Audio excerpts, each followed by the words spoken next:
Hi, you are watching Arogyam Nutrition and I am Dr. Gushneet Matan. Wheat and rice ऐसे दो grains हैं जो हमारे Indian house holds में बहुत ज्यादा कंज्यूम होते हैं। तो क्या ये ठीक है?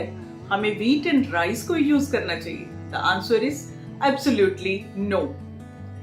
रिसर्चर्स एंड हेल्थ प्रोफेशनल्स का मानना है कि अगर हमें अपनी गट हेल्थ को अच्छा रखना है एंड क्रॉनिक कंडीशन जैसे कि डायबिटीज से बचना है तो हमें व्हीट एंड राइस की कंजम्पशन को कम करके वैरायटी ऑफ ग्रेन्स अपने डाइट में इंक्लूड करने होंगे। An excellent answer to include variety in diet is millets. Millet word तो आपने सुना ही होगा. So today in this video I am going to explain what exactly are millets, why these are better than wheat and rice, kinds of millets available in our country, and how you could include these in diet. Millets are probably the oldest cultivated grain in our country, way older than wheat and rice. Even Guru Nanak Dev जी के time पे भी कोदरा की रोटी को mention करा गया है. But during 1960 to 65, जब India में ग्रीन रेवोल्यूशन हुआ, with the introduction of hybrid varieties of wheat and rice, till the earlier of 2000, हमारी कंट्री से मिलेट completely vanish हो चुका था. But in these times, millet has made a comeback as super grain in our diet. Indian Institute of Millet Research Hyderabad में खाली millets के ऊपर extensive research हो रही है जो इंडिकेट करती है कि आज के टाइम में मिलेट्स की कितनी इंपॉर्टेंस है। मिलेट्स एग्जैक्टली ना तो ग्रेन्स के अंडर आते हैं ना सीरियल्स के अंडर आते हैं। They are small seeded grasses. They grow like grass and we eat the seeds of those grasses. Millets very tough and hardy grain है. इसको उगाने के लिए ना तो ज्यादा पानी की जरूरत है ना कोई ज्यादा रिसोर्सेज की जरूरत है. Rather wheat and rice जो है वो ग्रीन हाउस इफेक्ट को बढ़ावा देते हैं बट मिलेट एनवायरमेंटल फ्रेंडली है. In the older times we used to say it poor man's grain. In terms of total calories, carbohydrates and fats, millets are quite similar to wheat and rice. They are slightly higher in protein than wheat and rice. But the one thing millets stand out is the quality and quantity of micronutrients in them, especially vitamin B complex, iron, calcium and many more minerals. आज से 7 months back American journal में millets के ऊपर research paper publish करा गया था जिसमें हजारों पेशेंट्स के ऊपर स्टडी करने के बाद मिलेट्स को न्यूट्रास्यूटिकल स्टेटस दिया गया है. It means that provides much more than regular growth and maintenance to human body.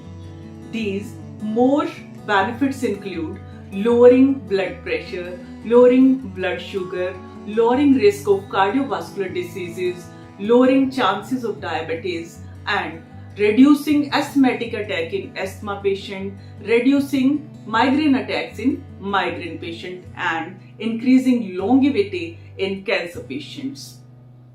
Millets are slightly lower in phosphorus than other grains.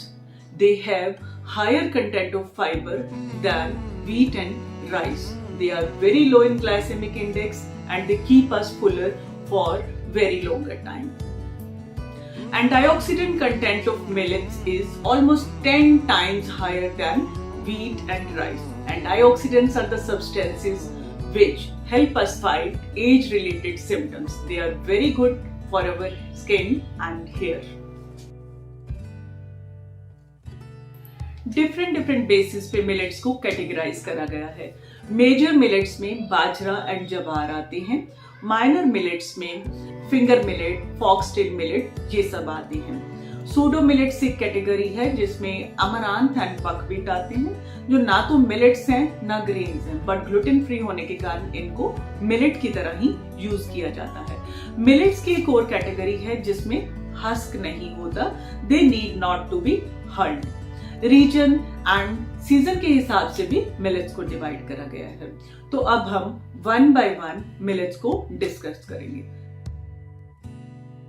Major millets में सबसे पहले अगर हम बाजरा की बात करें तो बाजरा और पर्ल मिलेट. इसकी नॉर्थ इंडिया में सबसे ज्यादा प्रोडक्शन होती है, राजस्थान, हरियाणा एंड पंजाब में इसकी मैक्सिमम कंजम्पशन है।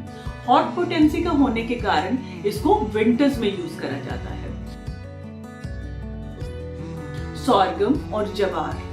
जवार को आयुर्वेद के अकॉर्डिंगली कूल पोटेंसी का मिलेट माना गया है। महाराष्ट्र में इसकी सबसे ज्यादा कंजम्पशन है। थ्रू आउट द ईयर आप इसको यूज कर सकते हैं।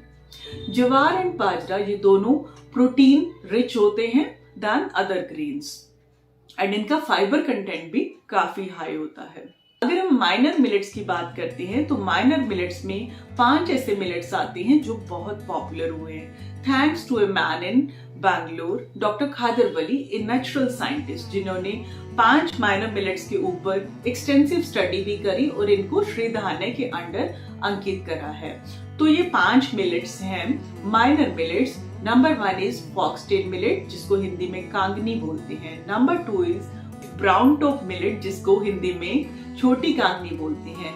नंबर 3 इज लिटिल मिलेट, जिसको हिंदी में कुटकी बोलते हैं। And number 4 is kodo millet, जिसको हिंदी में कोदरा बोला जाता है। And number 5 is barnyard millet, जिसको हिंदी में सामा या सामक बोलते हैं। If you are new to millets, then start with 1 at a time and include 4 to 5 times in a week in your meals. Millets को स्मॉल अमाउंट में एंड लॉन्ग टाइम में use करने से ही मिलेट्स का हम पूरा बेनिफिट्स ले सकते हैं। मिलेट्स बहुत सारी फॉर्म्स में अवेलेबल हैं। होल मिलेट्स भी मिलती हैं, बट हमें हस्क रिमूव करा हुआ मिलेट ही यूज करना चाहिए क्योंकि उसकी डाइजेशन भी इजी रहती है एंड कुकिंग में भी आसान होता है। बाकी मिलेट्स हमें मिलेट्स का फ्लोर मिलता है, रवा की फॉर्म में मिलते हैं, दलिया की फॉर्म में भी मिलते हैं। तो आप उनका पुलाव, खिचड़ी, दलिया, रोटी, डोसा ये सब चीजें बना सकते हैं। फर्मेंट करके अम्बली की फॉर्म में भी यूज करा जाता है। इवन मिलेट्स को स्प्राउट करके भी यूज करा जा सकता है। आप सूप की फॉर्म में भी मिलेट्स यूज कर सकते हैं। तो अगर हम कुकिंग की बात करते हैं तो माइनर मिलेट्स की कुकिंग तो सिंपली राइस की तरह ही होती है, बट एक जो मेन पॉइंट मिलेट की कुकिंग में आता है वो ये है कि हमें मिलेट्स को ओवरनाइट सोक करके रखना चाहिए। मींस अगर हमें एक दिन बनाना है तो उससे एक रात पहले हमें सोक करके रखना होगा, क्योंकि मिलेट्स में फाइटिक एसिड का कंटेंट बहुत ज्यादा होता है। फाइटिक एसिड एंटी न्यूट्रिएंट है, तो अगर हम उसे सोक करके रखते हैं तो फाइटिक एसिड रिलीज हो जाता है, जिससे हमें ये मिलेट का न्यूट्रिशन पूरा मिलता है। मिलेट्स में फाइबर भी लेयर्स की फॉर्म में होता है। सोक करने से ये लेयर्स ओपन अप हो जाती हैं। सो फाइबर भी हमारे इंटेस्टाइन को इरिटेट नहीं करता। जब भी मिलेट्स को कुक करना है तो कभी भी प्रेशर कुक ना करें, इसे ओपन पैन में ढक के बनाना चाहिए। सो मिलेट्स के इतने सारे बेनिफिट्स देखते हुए करंट टाइम्स में हेल्थ प्रोफेशनल एंड रिसर्चर्स के लिए ये बहुत अट्रैक्टिव टॉपिक बना हुआ है। इवन होटल्स के मेन्यू में भी मिलेट्स को इंक्लूड करा गया है। सो आप सब लोग भी अपने रीजन के हिसाब से एंड सीजन के हिसाब से मिलेट्स को अपने डाइट में इंक्लूड करना शुरू करें। एंड स्पेशली अगर कोई भी फार्मर्स मेरी इस वीडियो को सुन रहे हैं तो मेरी उन सबसे रिक्वेस्ट है कि आप अपनी रेगुलर व्हीट एंड राइस की फार्मिंग के साथ साथ मिलेट फार्मिंग भी स्टार्ट करें। उसके लिए अपनी एजुकेशन या किसी तरह की भी आपको गाइडेंस की जरूरत है तो आप एग्रीकल्चर यूनिवर्सिटी से गाइडेंस लें, बट प्लीज ये जरूर स्टार्ट करें सो दैट हमें भी अपने लोकली एंड सीजन के हिसाब से मिलेट्स मिलने शुरू हो जाए। Thank you very much.